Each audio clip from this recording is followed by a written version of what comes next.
Wave hi.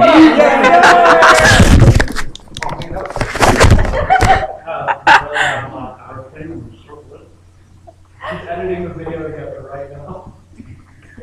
Well, thank you all for coming. If you don't know, my name's Emily. I'm from Dover, Pennsylvania, and I'm a senior in high school.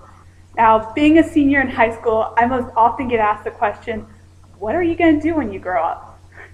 If you would have asked me that a few years ago, I probably would have had no idea. The most I could tell you was, I think I'm going to be in ministry. I just didn't know.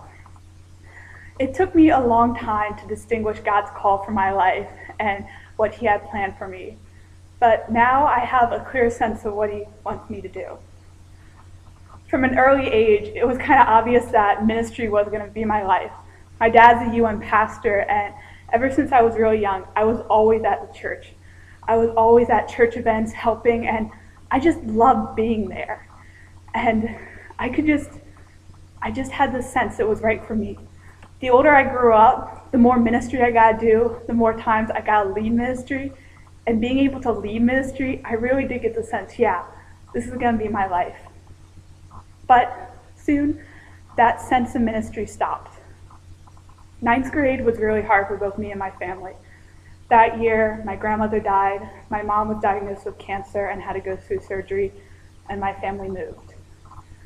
I told you before, my dad's a UN pastor, and being a UN pastor, they are known for being moved from church to church every couple of years. Well, my dad was lucky. He got to stay at the same church for 22 years.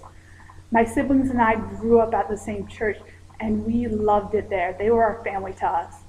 So moving from there was really hard for us all. And after that experience, we were all angry and bitter. If someone asked me if I was going to do ministry, I told them, no, I'm not going to put myself through that again. I'm not going to do that to my kids. Even though I decided ministry was not going to be my career, I still was heavily involved. So it wasn't surprising that a year later, I was helping work at a spiritual retreat. And during that retreat, one of the pastors came up to me and started talking about pastoral ministry. And I gave him the same spiel. No, I'm not going to be a pastor.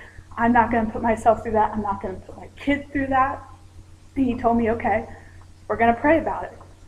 And he was true to his word. That night, he and another lady came and prayed with me. And during that time of prayer, I can distinctly remember God telling me that He was going to take care of me and my future children, that no matter where He sent me or what He had me do, He was going to take care of me. From that day on, there was still struggles and times I doubted, but I came to accept that God had a call for my life, specifically a call for pastoral ministry. I told you all some facts about my life at the beginning.